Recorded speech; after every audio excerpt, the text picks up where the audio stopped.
Avatar, Fire and Ash. Is it the greatest movie of all time? No. Is it the greatest Avatar movie of all time? Also, no. Did I enjoy myself? Yes.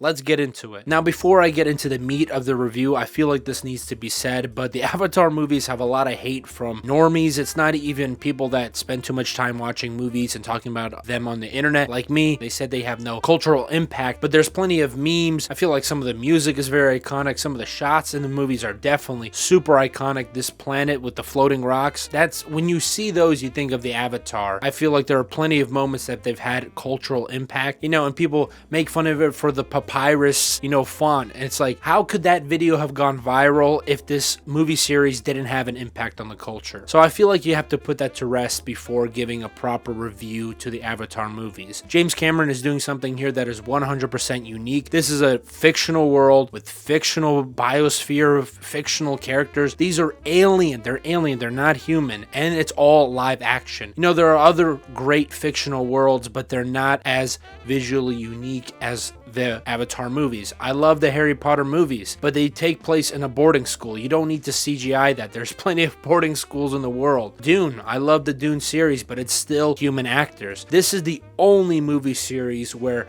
both the world, characters, and story are completely alien, and it looks fantastic. So I will always give James Cameron for bringing that to the screen. I feel like he's 20 years ahead of his time with that. But like I mentioned, the spectacle here is great. It's a 3-hour and 15-minute film, but it flies by very quickly. There's so much happening on the screen. You forget that you're looking at something that's completely CGI. Honestly, you can't even tell the difference between what is real and what is fake, and that's another plus to this movie is I'm watching, I'm looking for it, and I can't even really find it. There's moments you could point out maybe here or there, but that is part of the fun with this kind of movie. The spectacle is always great. The action is always great, and this film is also pushed a lot more towards character writing. I won't say it's anything deep. It's not The Godfather, it's not Lawrence of Arabia, but there is something to be said from the first two movies that is not done in those, that is done in this one, is that it has a lot greater emphasis on characters. Though I will say Jake Sully's character, the main guy, his character is completely run into the ground. I don't know what he's doing. I don't know why they're flip-flopping him. I feel like he's regressing as a person, but his kids and his wife are definitely the highlights of this story. And of course, Spider, who has been promoted in the trailers very heavily. I enjoyed him a lot in this movie, except for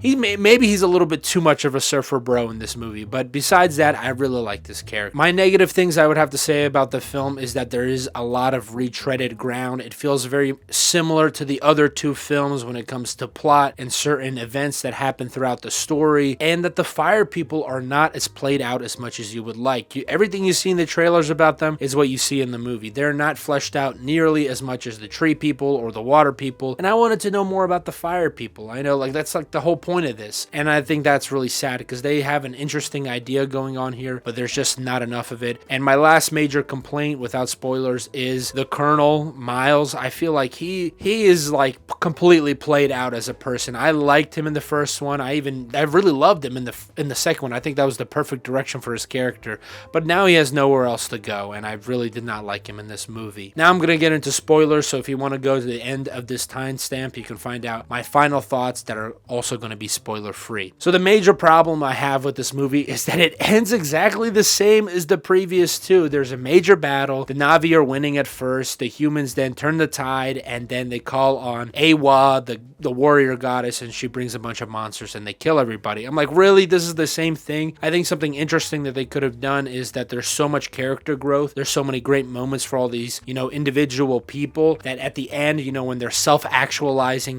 they're fulfilling what they feel is their purpose, for it to be snatched away from them. I think that would have made the movie a lot more interesting, and the next one a lot more exciting to watch and to be hyped up for. So the fact that the story plays out almost exactly the same is really sad. There's maybe about 4 scenes where people get kidnapped and then they have to escape, which is way too many kidnap scenes in one movie. There might be more than 4. That's only when I started counting. There might be 5, 6, 7, 8 of them for all I know. I didn't even keep track. There were so many of them.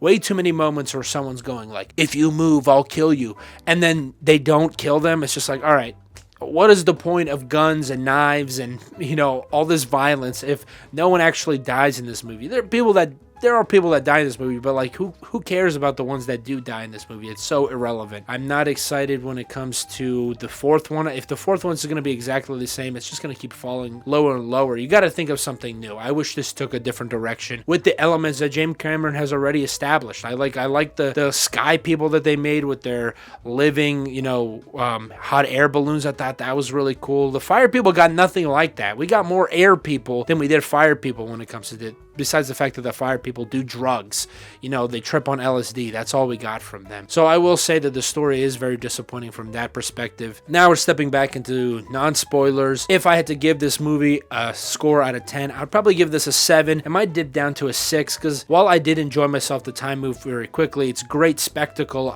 You have to watch this on a movie screen, a big theater screen. If you watch this on your phone, someone told me that they watched the second Avatar on the plane, and I was like, you wasted your time. This is a movie you have to see on the big screen. So I think on the big screen, it's definitely a 7 out of 10. I don't know. I would have to rewatch the first two to get a full judgment on it. I would still definitely recommend to go watch these movies. Like I said, James Cameron is doing something completely unique here, and I don't want that to die. I want that to keep going, even though these movies are not the best of the best. They are still blockbuster schlock, but it's still unique blockbuster schlock. So that's my thoughts. Let me know what you think in the comments down below. If you hate the Avatar movies, if you think this review is stupid, if you watched the movie and you enjoyed it, let me know. I would love to hear it all in the comments down below. As always, thank you for watching. I love you. I'll catch you in the next one. Like and subscribe. Goodbye.